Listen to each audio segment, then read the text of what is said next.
Ya, jadi kita akan mulai dengan pemberian ya rencana pembelajaran PS kita. Jadi mata kuliah ini akan diampu oleh 2 orang dosen. Ya. Jadi saya sendiri bersama dengan Ibu Dr. Ana Agung Raisita Laksmi. Ya.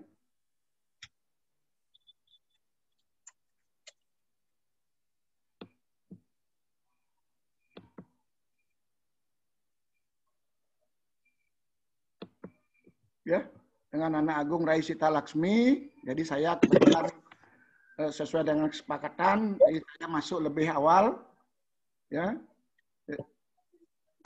lebih awal ya, untuk memberikan rencana perkuliahan saya, ya, selama 16 kali perkuliahan, ya. Jadi saya sendiri akan memberikan 8 kali, ya. Nanti ada UTS, ya.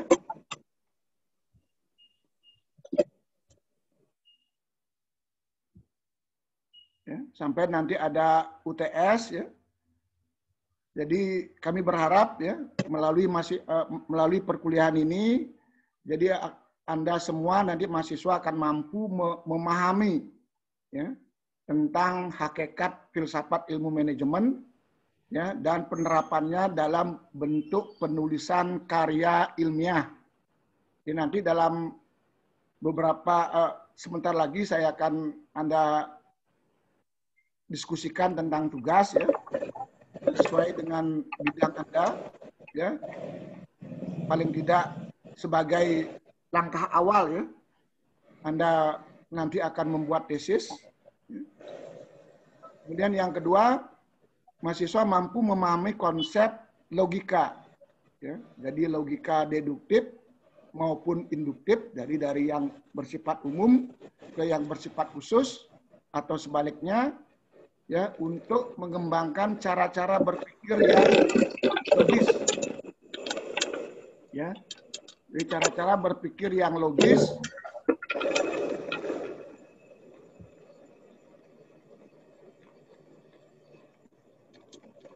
tentunya dengan menggunakan metode ilmiah.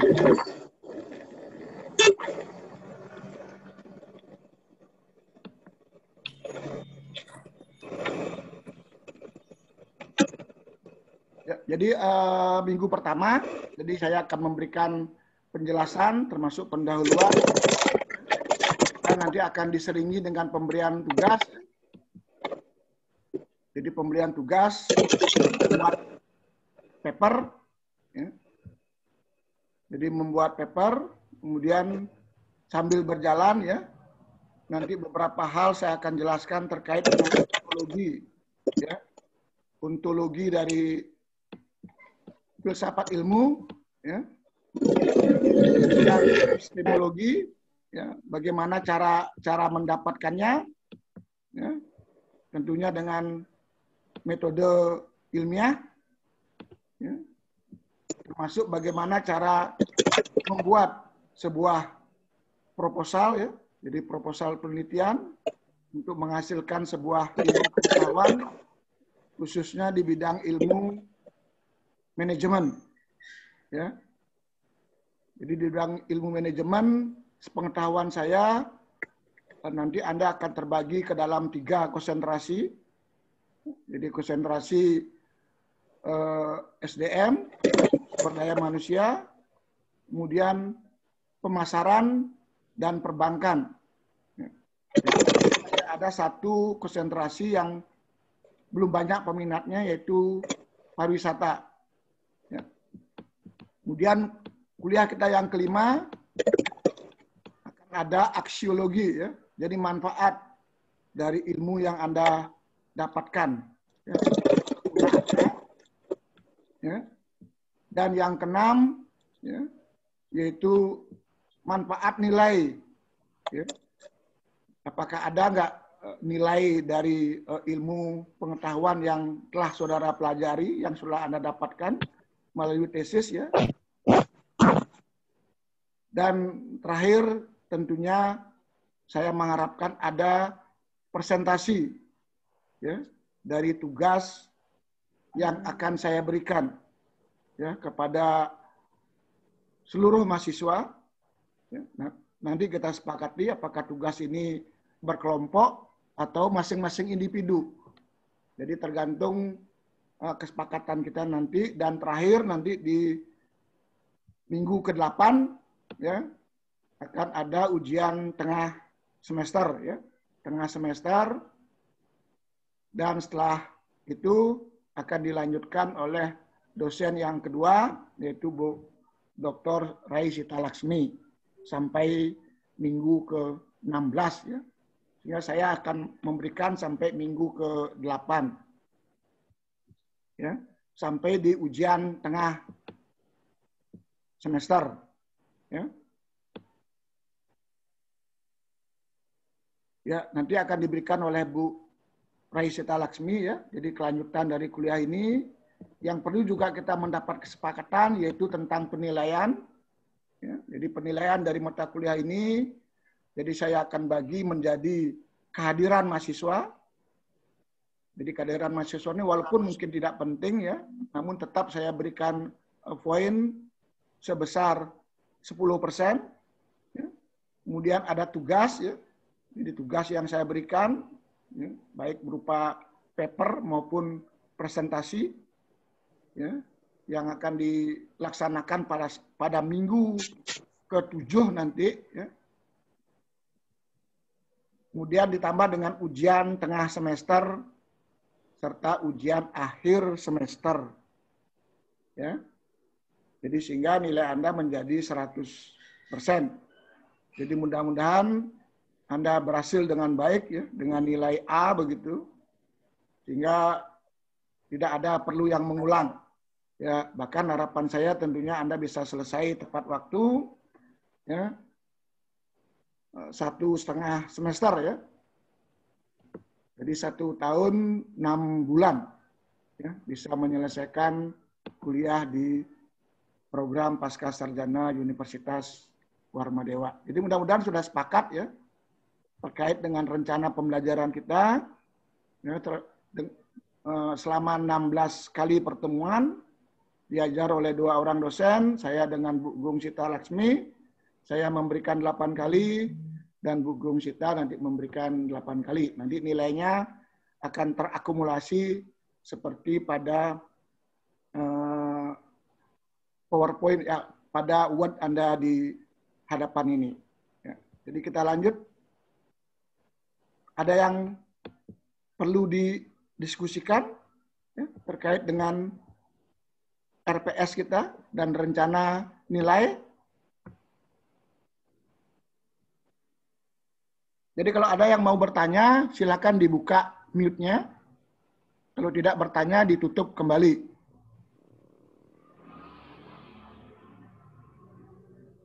Ya.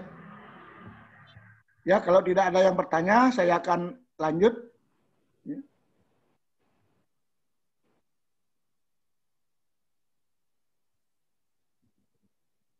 Ya.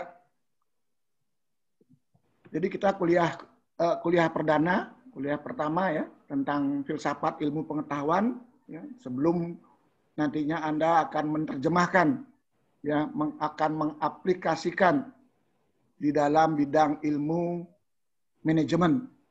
Ya, seperti yang saya katakan tadi, nanti bidang ilmu manajemen ini akan terkonsentrasi pada 3 bidang pengetahuan, ya, yaitu di bidang SDM, bagi yang tertarik untuk SDM, kemudian bagi yang mengambil marketing, ya, jadi pemasaran, ya, dan bagi yang mengambil perbankan ya, atau keuangan. Termasuk juga kalau ada yang mengambil di bidang kepariwisataan. Ya. Jadi saya sendiri ya, jadi Prof. Igede Suronai Pandit. Jadi mungkin perkenalan, jadi supaya Anda tahu. Jadi saya merupakan salah satu dosen, dan terakhir saya sempat menjabat sebagai Direktur Pasca Sarjana yang sekarang dijabat oleh Bu Gum Sita. Jadi saya sudah menjabat 2 kali periode dan saat ini saya sebagai Kepala Penjaminan Mutu. Ya. Jadi kalau Anda keluar melalui pintu keluar Warmadewa, di sana ada kantor Kepala Penjaminan Mutu. Jadi saya sendiri kepalanya. Nanti kalau ada yang memerlukan atau ingin diskusi secara offline begitu, Anda bisa menemui saya di pintu keluar Universitas Warmadewa, sebelah kanan jalan ya. Ada kantor penjaminan mutu.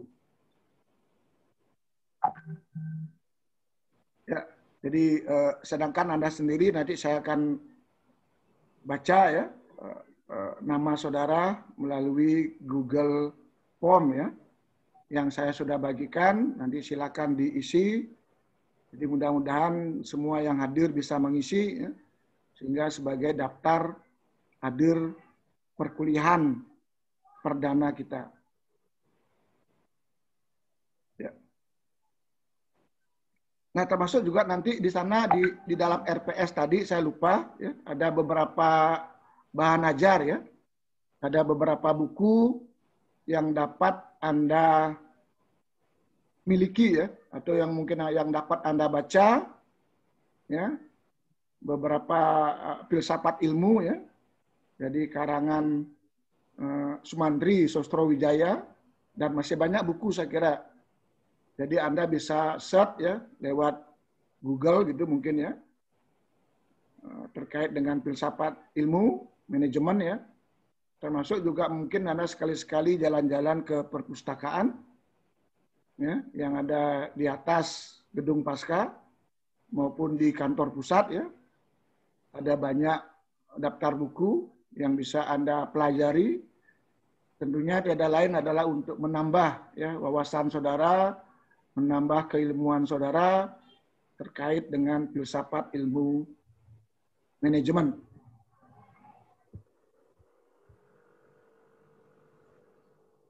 Ya, ini terganggu, ada yang masuk-masuk terus ini.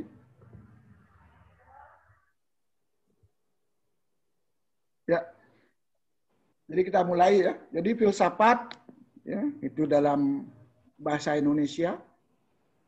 Kemudian falsafah ya, dalam bentuk atau falsafah ya, dalam bahasa Arab ya. Dan filosofi. Jadi filosofi itu dalam bahasa Inggris ya. Sehingga kalau Anda sempat melihat ya, ada beberapa dosen Anda atau teman Anda yang memiliki gelar PhD ya. Jadi filosofi dokter ya, doktor atau PhD ya. Jadi filosofi itu berasal dari filsafat ya. Jadi seseorang yang telah mendapatkan ya ilmu pengetahuan dengan benar. Jadi seseorang yang mencintai ilmu pengetahuan. Adek. Aku yang mana dia nih? Itu dah. Nih. Kok ini namanya di? Iya, orang Gongindara pernah pakai di kantinnya. Ya, mohon ya. Apa, sekali lagi mohon didengarkan. Jadi bagi yang tidak berbicara, ya mohon di mute. Ya, jadi kalau Anda membuka mute, berarti Anda bertanya. Ya, jadi biar enggak lama, karena kita waktu sekali lagi terbatas. Jadi mungkin nanti akan bisa putus gitu ya, karena ini adalah media Zoom yang free begitu. Jadi mudah-mudahan bisa sampai selesai tuntas pertemuan kita yang pertama. Jadi sekali lagi, jadi asal kata filsafat ini ya berasal dari bahasa Inggris ya, atau juga ada yang berasal dari bahasa Yunani, ya, yaitu filosofia. Jadi filosofia ini adalah berasal dari bahasa Yunani atau Grek, ya.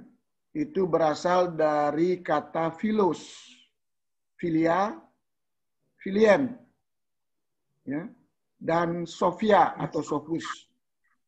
Jadi filosofia ini atau filsafat ini itu diartikan dengan persahabatan. Ya. Jadi persahabatan, cinta atau love ya. Dan Sophia itu artinya kearifan, ya, kebijakan, ya, kebenaran atau wisdom. Ya. Jadi filosofia ini berasal dari dua suku kata, yaitu philos atau philia, philien, sophus atau sophia, ya, yang berarti persahabatan, ya. Sophus itu adalah kebijakan sanaan dan kebenaran atau wisdom, ya. Sehingga filosofia, ya. Jadi filosofia ini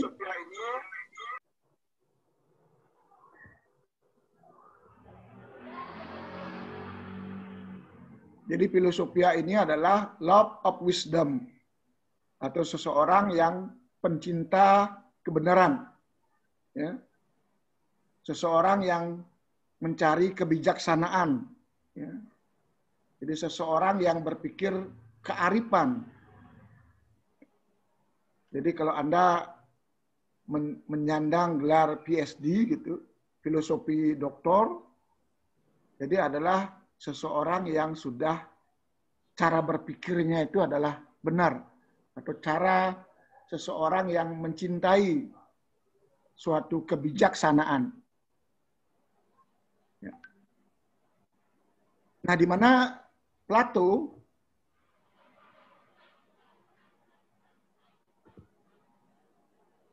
ya, jadi Plato mengatakan bahwasanya pengetahuan untuk mencari kebenaran yang hakiki. Jadi filosofia itu diartikan oleh Plato, jadi pengetahuan untuk mencari kebenaran yang sangat hakiki. Jadi yang betul-betul benar begitu ya. Yang betul-betul benar.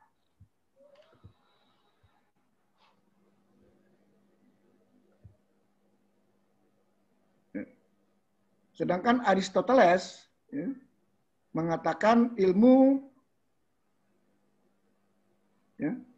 pengetahuan ya, adalah mengungkapkan kebenaran yang meliputi metafisik. Ya. Jadi kebenaran yang ada di dalam metafisik, yang dalam ruangan yang alam semesta ini. Ya. Jadi alam metafisik, termasuk yang paling kecil. Ya. Jadi termasuk makhluk-makhluk yang paling kecil. Ya. Jadi si Aristoteles ini mengatakan filosofianya adalah seseorang yang mencari pengetahuan kebenaran yang meliputi semua makhluk hidup, ya, semua benda yang ada di alam semesta ini. Secara logik atau logika, ya, jadi dapat diterima secara logik, ya, secara logika, secara nalar. Kemudian tentunya yang beretika, ya, dan estetika. Ya. Jadi seseorang yang mencari kebenaran ya, harus mampu mengungkap ya, berbagai macam hal yang ada di dunia ini, ya, termasuk dunia meta, ya, tentunya secara logika, ya, secara logika dan etika, ya, beretika tentunya, jadi tidak antem kromo begitu ya, tidak sembarangan, ya, ada baik buruknya, dan yang berestetika, jadi ada seninya, keindahannya. Ya.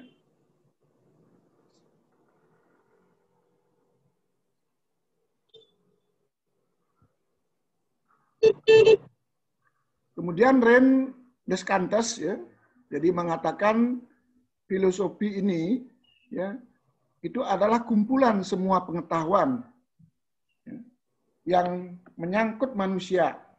Jadi seseorang yang mempelajari filosofi ini, mencari kebenaran ini adalah semua kumpulan pengetahuan, ya, apapun ilmunya, ya, yang menyangkut tentang manusia, ya, menyangkut tentang alam, berarti semuanya, termasuk juga Tuhan. Ya. Jadi namun mungkin Tuhan ini ya dalam kuliah saya ini mungkin ya tidak akan sampai ke sana ya. Ini cukup terkait dengan manusia dan alam ya sebagai pokok dari pengamatan saudara atau penyelidikan ya yang Anda tuangkan dalam metodologi riset nantinya. Ya. Jadi mudah-mudahan bisa dipahami ya berbagai pendapat ya berbagai filosofi kita ya, para orang-orang yang telah menemukan ya law of wisdom ini ya seperti Plato dan Aristoteles merupakan bapak filsafat ya dari ilmu pengetahuan, mengemukakan tentang berbagai macam pendapat ya terkait dengan filsafat, filosofia. Ya. Sehingga kembali lagi filsafat ya kalau boleh didefinisikan, jadi filsafat adalah kumpulan semua pengetahuan. Ya. Jadi pengetahuan itu ada banyak, jadi kumpulan semua pengetahuan tentang kebijaksanaan atau kearifan ya yang didapatkan melalui sebuah proses berpikir. Jadi pengetahuan itu tidak didapatkan dengan bim salabim ya, melalui sebuah proses berpikir yang rasional ya, yang diterima secara rasio, logis ya, ilmiah. Ya. Jadi ada urutannya, ada sistematikanya, ya, mendalam dan bebas. Jadi Anda bisa sampai ke akarnya, ya, namun juga tidak ada pembatasan dan tidak terikat oleh tradisi. Jadi Anda bisa tidak di dalam mencari sebuah kebenaran itu, mencari kebijakan kearifan ini, kalau bisa jangan dibatasi oleh tradisi atau dogma, termasuk juga agama. Ya. Jadi mohon maaf mungkin bagi beberapa agama mungkin ya, jadi melarang.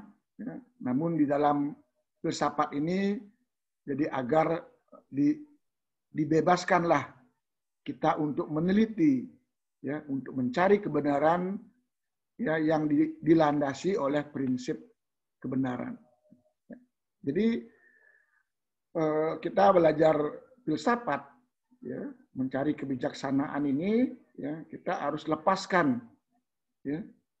Jadi kita boleh mempelajari seluruh yang ada di muka bumi ini, ya, termasuk juga manusia, ya, dengan tidak terikat oleh dogma dan tradisi, sehingga apa yang kita capai itu memang betul-betul benar adanya.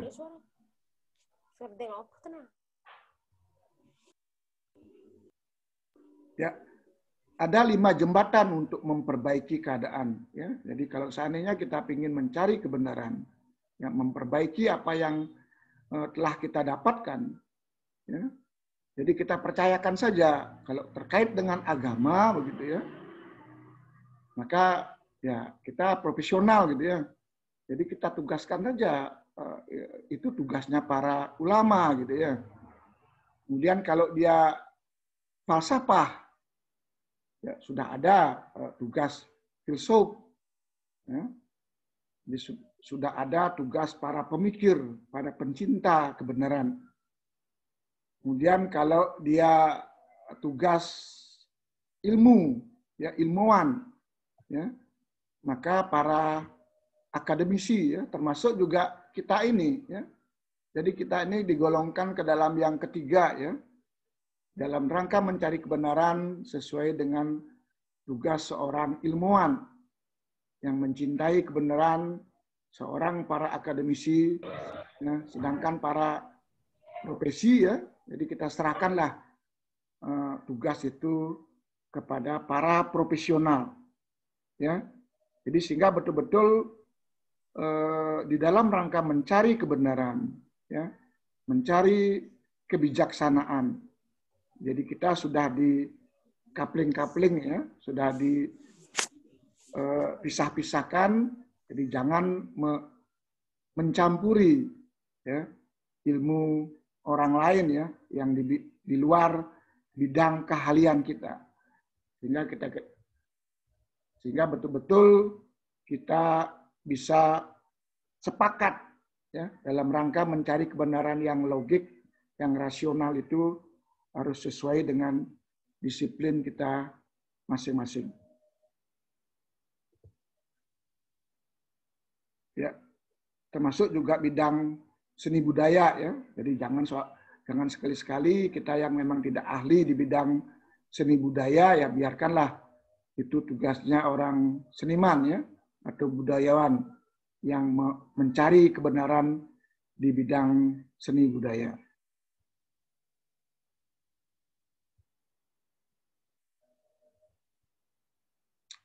Ya, kemudian seseorang yang ingin atau manusia yang ingin berfilsafat, ya, jadi seseorang yang ingin mengetahui lebih jauh tentang filsafat, ya, orang yang berpikir dari sisi filsafat. Jadi tentunya seseorang yang memiliki rasa keingintahuan yang besar. Ya. Jadi harus tumbuh di dalam manusia, ya, termasuk kita sendiri, rasa ingin tahu, ya, terhadap apa yang ada di alam semesta ini, ya. Apa yang ada di dalam bidang manajemen, ya. Karena Anda seorang bidang manajemen, ya tentunya apa yang ada yang ingin Anda ketahui dari sisi manajemen. Ya, ada rasa keingintahuan, ya, apakah di bidang SDM, ya, di bidang marketing nantinya mungkin, ya, pemasaran begitu, ataupun di bidang keuangan. Ya, tentunya Anda pasti, ya, ke-54 mahasiswa ini pasti ada memiliki rasa keingintahuan, ya, terkait dengan bidang manajemen tentunya. Kemudian yang kedua harus berpikir kesangsian atau ke praduga begitu, ya. Jadi ada sebuah keraguan-raguan, ya, sehingga dengan keraguan-raguan inilah Anda perlu melakukan pengamatan, ya, perlu melakukan penelitian, ya, dengan adanya kesangsian, ya, perlu keraguan dan ketidakpastian ini, ya, untuk menghasilkan sebuah kebenaran nantinya sesuai dengan bidang ilmunya masing-masing. Nah, kemudian yang ketiga tentunya ada kelemahan, ya, kekurangan dan keterbatasan. Jadi sekali lagi kekurangan, kelemahan dan keterbatasan ini biasanya pasti kita jumpai, ya. Ya, jadi kuliah ini saya rekam dengan menggunakan rekam, ya, untuk nanti saya akan sampaikan melalui YouTube, ya, link YouTube pada e-learning.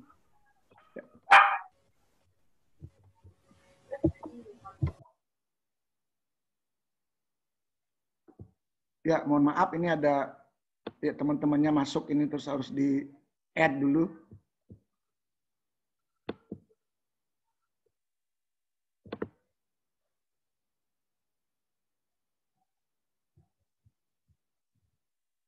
Ya, jadi kita lanjut, ya. Tadi setiap penelitian, ya, yang nantinya juga akan Anda buat, ya, dalam bentuk tesis, ya, biasanya pada bab-bab akhir, ya, Anda dipersilakan untuk menguraikan, ya, kelemahan-kelemahan atau kekurangan-kekurangan atau keterbatasan ya dari riset ini ya untuk nanti akan diperbaiki pada penelitian selanjutnya. Ya, sehingga inilah yang mendorong ya. Jadi ketiga hal ini ya, yang mendorong seseorang ya untuk mencari kebenaran yang hakiki atau kebenaran yang benar-benar benar. Ya.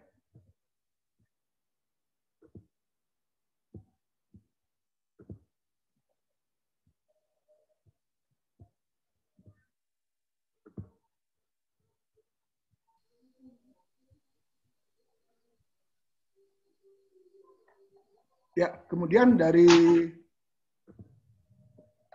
mitosentris ya. Jadi dulu maupun juga sekarang ya. Jadi saat ini pun masih banyak ya beberapa orang ya yang masih menggunakan mitos yang kita kenal dengan mitosentris ya. Jadi banyak ada mitos yang sering diungkap ya, baik untuk hal-hal yang tabu gitu ya. Jadi kadang-kadang di sini ada pelangi gitu. Jadi kadang-kadang kalau musim hujan kita sering melihat pelangi. Jadi dikatakan itu sebuah dewa-dewi gitu ya, atau kekuatan Tuhan ya. Ya. Sehingga saat ini ya, hal-hal mitos itu jadi sudah ada beberapa yang ditemukan ya, yang dipecahkan. Ya. Sehingga secara logosentris ya, itu pelangi itu sebenarnya adalah pantulan dari sinar matahari ya, terhadap air yang ada di muka bumi.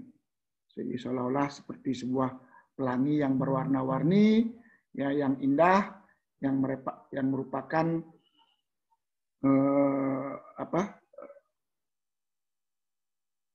cakrawala ya, yang ada di muka bumi ini yang berwarna-warni. Jadi hal-hal yang mitos ya, itu saat ini sudah mampu dijelaskan ya melalui ilmu pengetahuan ya, sehingga dia tidak menjadi mitos lagi. Ya, walaupun masih ada ya untuk anak-anak kecil mungkin ya sering dibuatkan mitos ya tidak boleh makan daging gitu ya karena nanti bisa terganggu perutnya dengan ulat begitu ya, dan mitos-mitos yang lain ya, walaupun itu mudah dijelaskan ya. Jadi bahwasanya seorang yang makan daging tentunya akan boros ya dan seterusnya. Jadi sehingga diharapkan anak-anak tidak banyak makan daging. Bahkan yang lain pun banyak ya, mungkin Anda bisa cari gitu ya mitos-mitos yang sebenarnya itu bisa berupa hal-hal yang memang bisa kita percayai ya, atau juga mungkin bisa kita terangkan ya secara logos ya, dengan ilmu saat ini ya. Jadi sudah bisa dijelaskan dengan ilmu, jadi tidak berupa mitos lagi. Jadi katakan banyak juga ada cerita-cerita yang sering disebut dengan mitos yang belum bisa dijelaskan gitu ya. Namun saat ini dengan adanya logos, dengan adanya ilmu pengetahuan ya, itu orang sudah bisa menjelaskan lagi. Ya. Dikatakan kalau ada gelap gitu ya, oh nanti ada hantu gitu ya. Nah, ini kan juga mitos-mitos yang kalau ada pohon besar itu ada setannya dan seterusnya. Itu saat ini sudah bisa dijelaskan.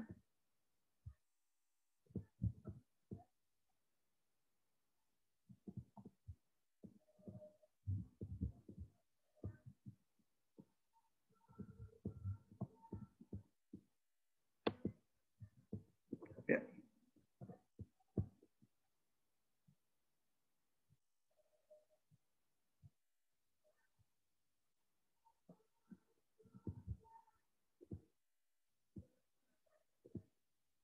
Ya, kemudian dari René Descartes ini ya, itu mengukakan sebuah cogito ergo sum ya. Jadi seseorang itu untuk menemukan sesuatu itu dia harus berpikir. Ya. Jadi seseorang yang ingin mengetahui sesuatu ya, dari yang tidak tahu menjadi tahu itu harus berpikir. Ya. Dengan cara berpikir maka kita pasti tahu ya, apa yang ingin kita ketahui. Jadi itu pendapatnya René Descartes ya. Jadi seseorang yang ingin tahu, dia harus berpikir. Ya. Sehingga dia akan menjadi tahu. Jadi makhluk adalah, ya, manusia adalah makhluk yang berpikir. Jadi memang sudah dikodratkan ya oleh Tuhan Yang Maha Esa, bahwasanya diciptakan manusia ini sebagai makhluk Homo sapien, jadi makhluk yang berpikir ya tentang alam semesta ini beserta isinya ya untuk mencapai kebenaran ya yang hakiki. Ya, tentunya kebenaran ya sesuai dengan disiplin kita masing-masing. Ya. Jangan mencari kebenaran yang bukan disiplin kita. Ya, jadi sekali lagi kita harus mencari sesuatu sesuai dengan bidang kita masing-masing. Jadi walaupun kita diberikan kesempatan untuk berpikir, namun di zaman saat ini tentunya manusia berpikir sesuai dengan disiplinnya masing-masing.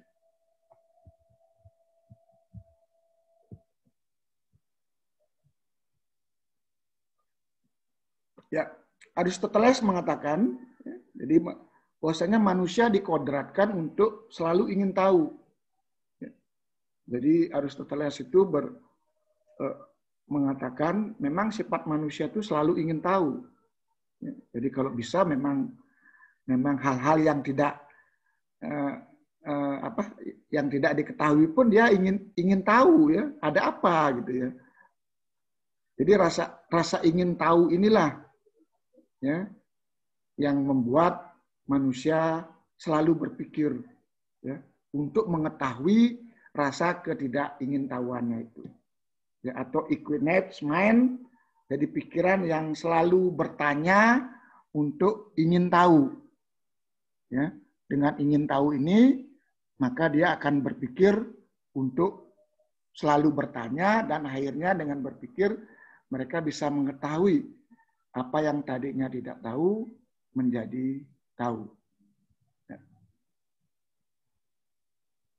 Ya, tentunya dengan cara mengungkap rahasia atau tabir alam semesta. Ya. Jadi kita masih di awal ini. Jadi sebenarnya di alam ini kalau Anda tadi mengamati semua sepertinya di alam ini sudah diketahui ya, oleh manusia. Namun seperti apa yang nanti juga akan Anda ajarkan, ya, yang Anda akan pelajari ya, dalam rangka kuliah di Magister Manajemen ini masih banyak ya, di bidang manajemen yang belum diketahui. Ya, jangan khawatir ya, Pak, nanti penelitian saya apa begitu ya. Jadi karena banyak sekali ya, yang masih perlu untuk diketahui, yang masih perlu dicari rasa ingin tahunya ya, terkait dengan SDM, ya, terkait dengan pemasaran maupun keuangan ya, serta kepariwisataan. Jadi diibaratkan oleh Aristoteles ini ya, oleh berbagai filsuf ini bahwasanya manusia itu baru sebutir pasir di pantai di samudera yang luas ya. Jadi begitu banyaknya hal-hal yang belum diketahui, hanya baru sebagian kecil ya. yang dipelajari oleh manusia terkait dengan alam semesta yang begitu besar. Termasuk kalau diperkecil lagi di bidang ilmu Anda masing-masing.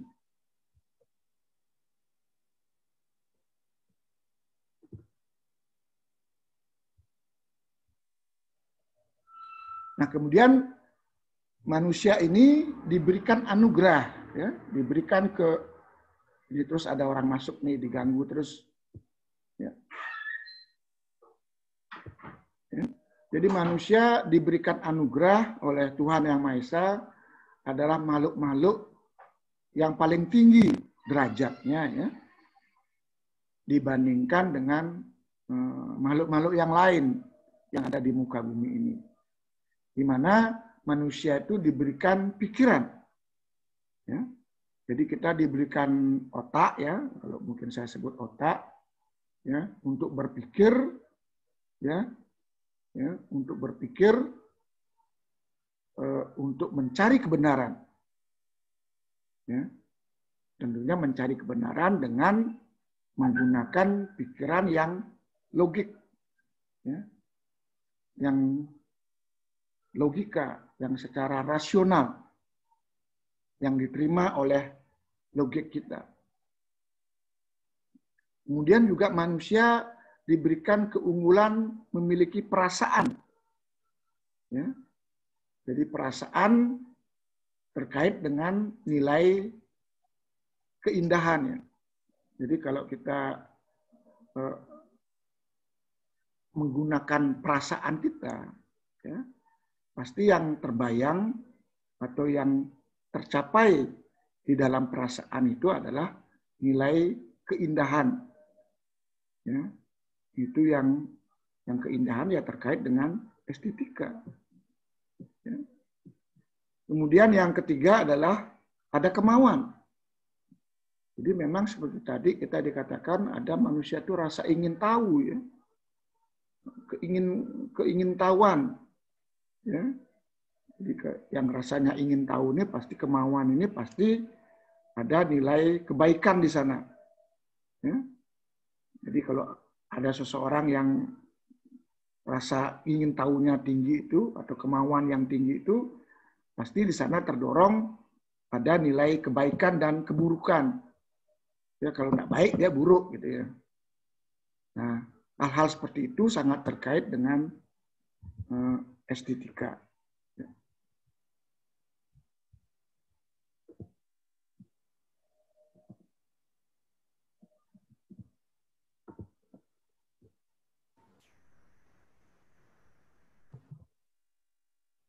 Nah, ada dua macam filsafat, ya, di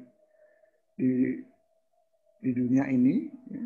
Ada orang berbicara tentang filsafat hidup. Ya. Jadi kalau kita filsafat hidup berarti sudah subjektif, ya.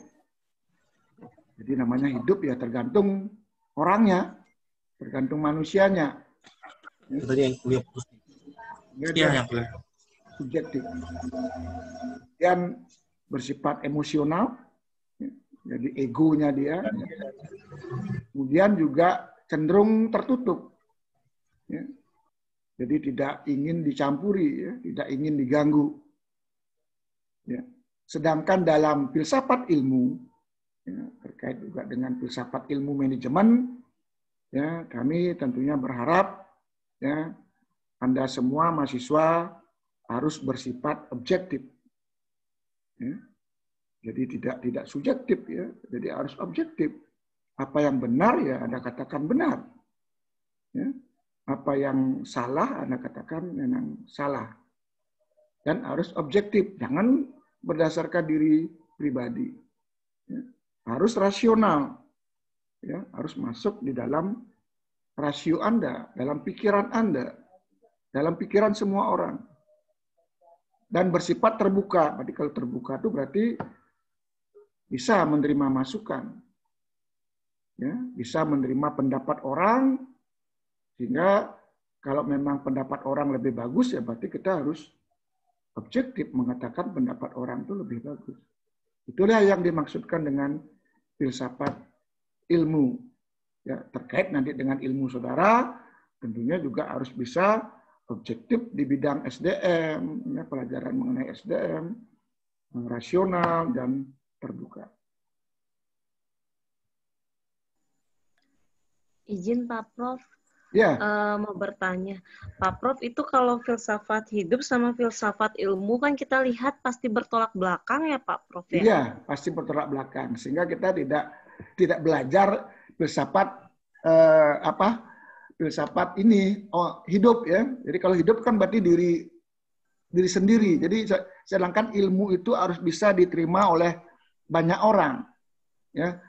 Bahkan berarti yang selama ini kita pelajari harusnya filsafat ilmu ya Pak? Iya, filsafat ilmu. Ya, nanti Anda akan lebih kecilkan lagi ya karena Anda di bidang manajemen, tentunya nanti akan masuk ke filsafat ilmu manajemen. Ya, jadi di bidang SDM ya kan kita di MM ini dikembangkan 3 konsentrasi ya. Nanti Anda pasti memilih SDM, memilih pemasaran ya atau marketing, atau memilih nanti bidang ilmu terkait dengan kepariwisataan atau perbankan. Ya, tentunya nanti Anda di sanalah harus bersifat ya harus objektif, harus terbuka. Ya, ilmu yang saudara akan pelajari itu atau ilmu yang akan Anda dapatkan itu harus mudah menerima masukan ya. Kalau memang masukan itu lebih benar dari apa yang Anda dapatkan selama ini. Ya, nanti kita akan bahas lagi lebih panjang lagi sehingga ilmu pengetahuan itu ya atau knowledge itu ya, adalah segenap apa yang diketahui oleh manusia sesuai dengan pengalaman dan pemahaman. Jadi Anda mendapatkan pengetahuan ya nanti di bidang manajemen, ya, di bidang SDM gitu mungkin, apakah di bidang marketing ya tentunya berdasarkan pengalaman Anda. Jadi pengalaman ini adalah melalui kuliah ya, melalui riset. Ya. Sehingga Anda menjadi paham. Ya. Sedangkan ilmu atau science ya, yang disebut dengan Heidler-Leper knowledge ya, itu lebih tinggi tingkatannya dari pengetahuan. Jadi ilmu itu merupakan kumpulan dari pengetahuan. Ya, jadi lebih tinggi tingkatannya. Ya, sehingga disebut dengan kumpulan dari SDM, ya, kumpulan dari berbagai macam kuliah ya, yang nanti Anda dapatkan ya, dalam kuliah di MM ini, itu nanti disebut dengan ilmu manajemen. Ya. Atau arrange in the orderly manner of time of the observation of testing pastor. Ya. Jadi ilmu itu harus tersusun ya secara tertib ya yang diperoleh melalui observasi ya dengan berbagai fakta. Jadi sebuah ilmu pengetahuan ya itu tidak diperoleh dengan bim salah bim begitu ya, dengan ketemu begitu saja. Ya.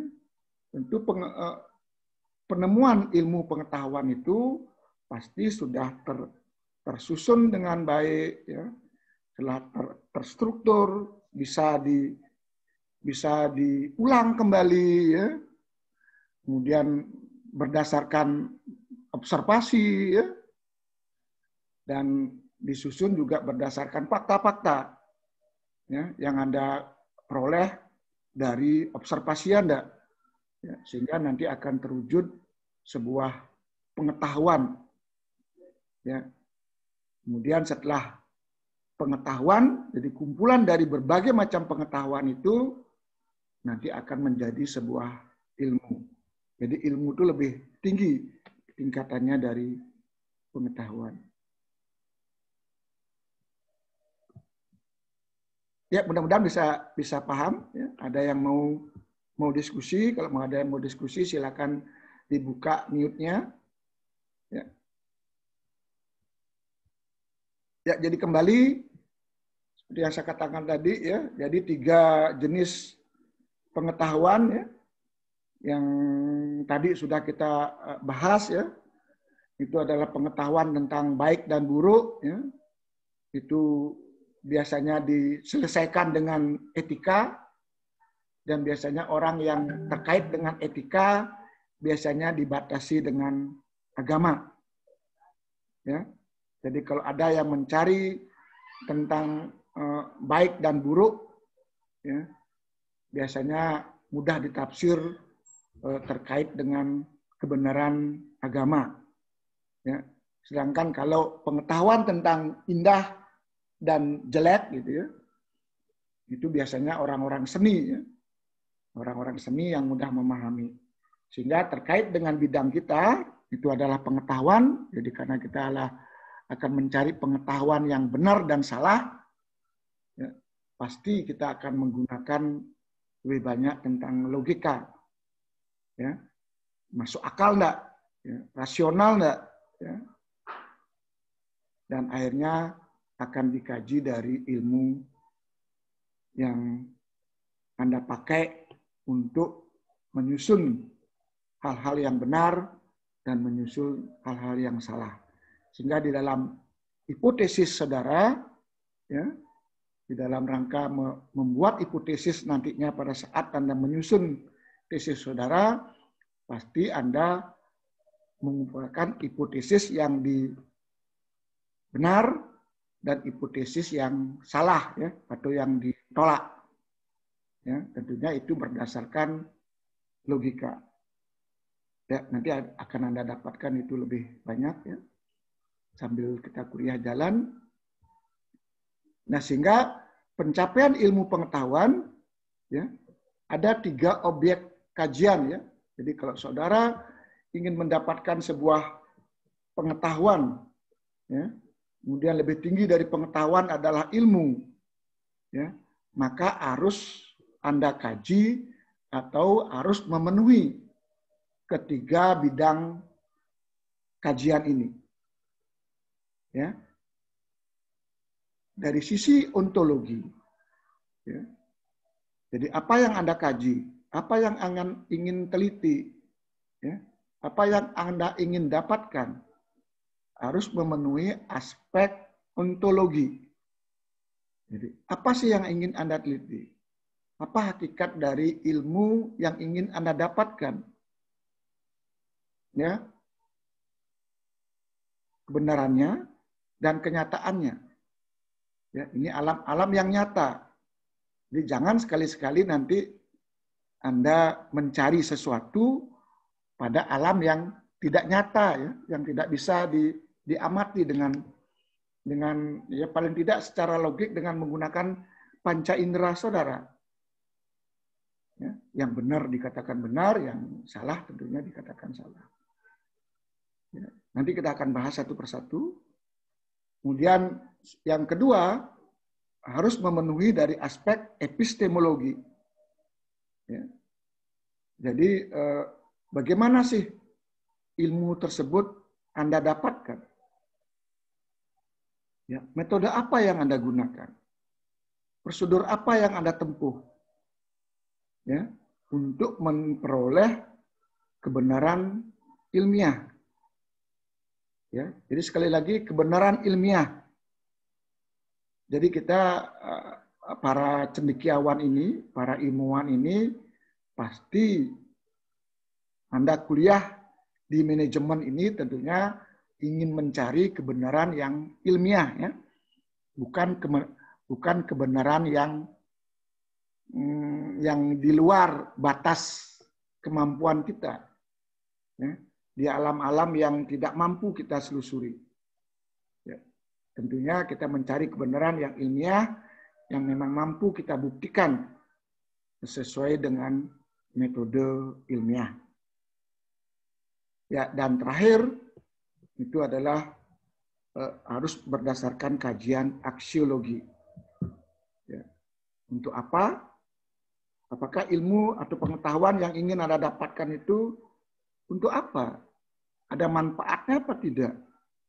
Ya, bermanfaat enggak? Tentunya kita mencari sesuatu itu pasti yang ada manfaatnya.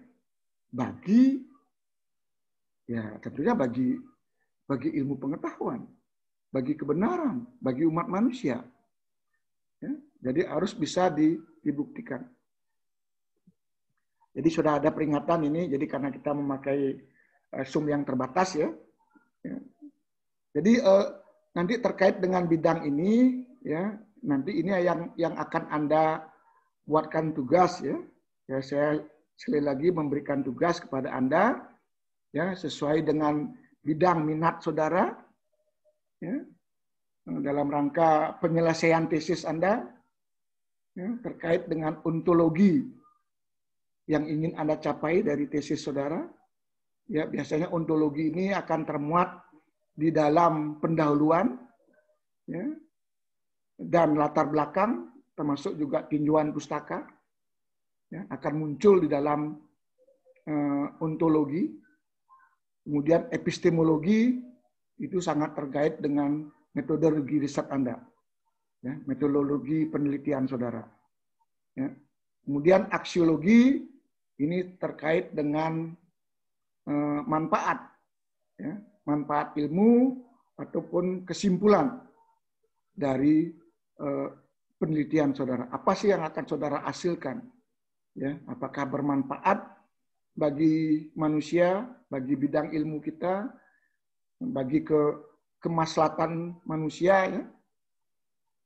Itulah yang harapannya Anda kuliah di bidang magister manajemen ini. Nah ini sambil jalan ya saya akan nanti jelaskan satu persatu. Tentunya sebagai informasi awal, saya berharap nanti Anda akan membuat paper ya, terkait dengan ontologi, epistemologi, dan aksiologi. Ya, kalau itu sudah memenuhi masuk dalam koridor 3 bidang kajian ini, maka Anda sudah mendapatkan sebuah pengetahuan ya tentang kebenaran ilmiah. Jadi sekali lagi kebenaran ilmiah dan bermanfaat bagi umat manusia.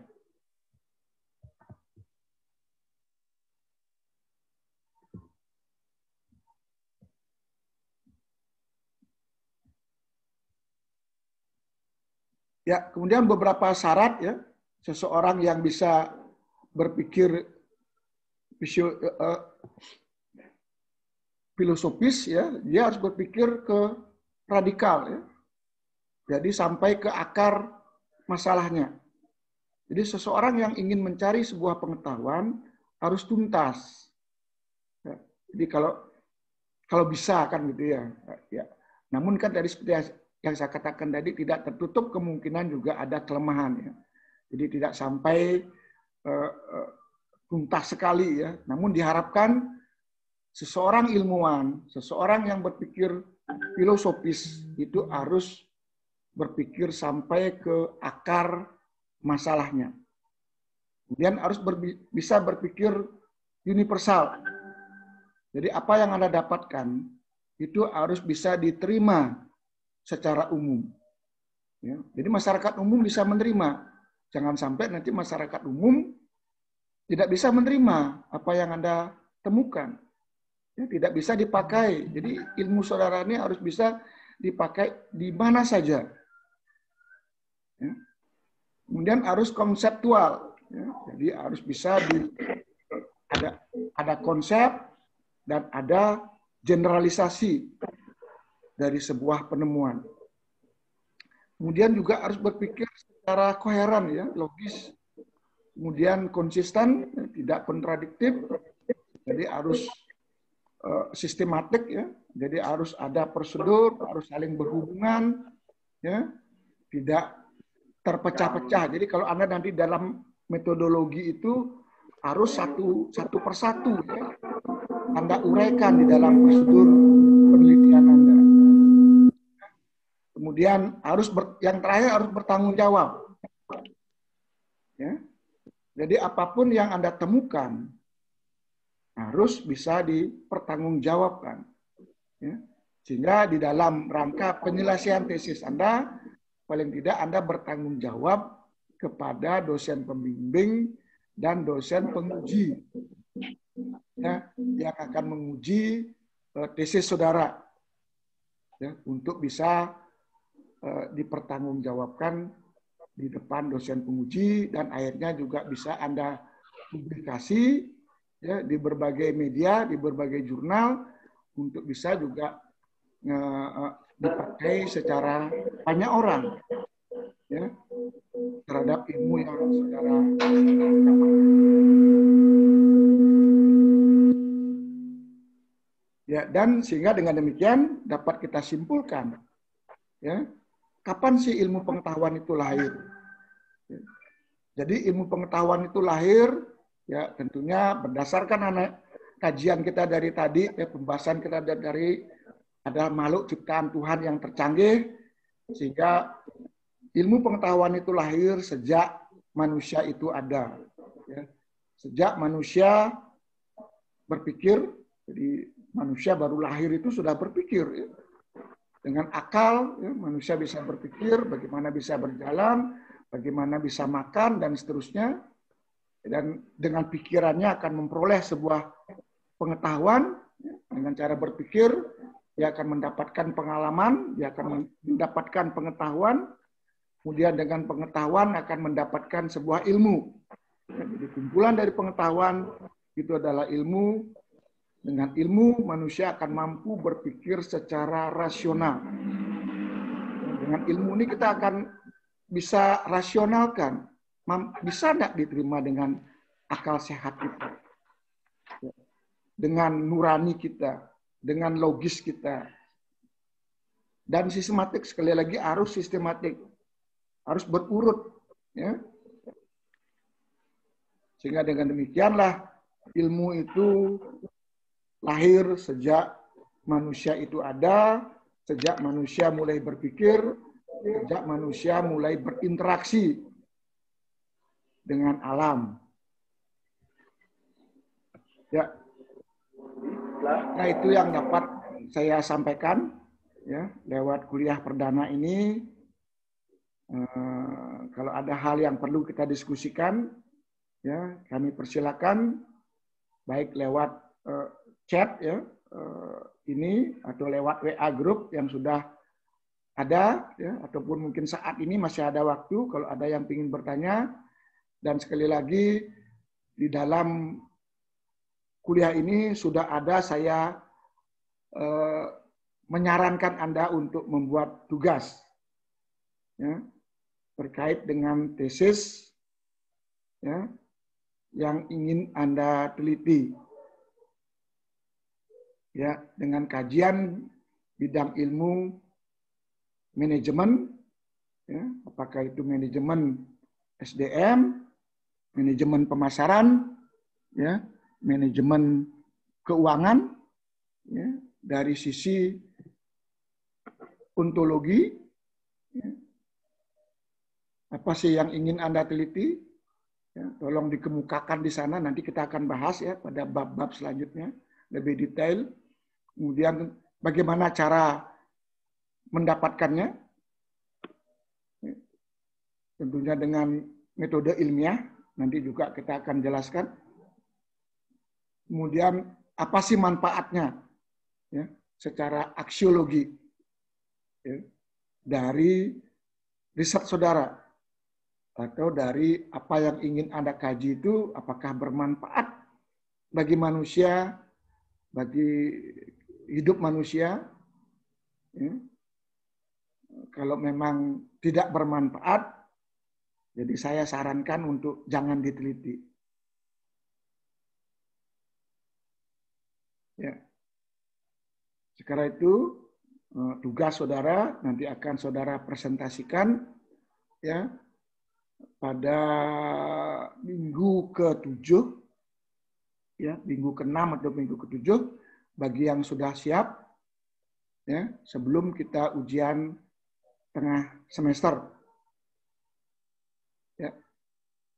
Ya, saya tidak tahu apakah saudara mau buat secara individu gitu ya.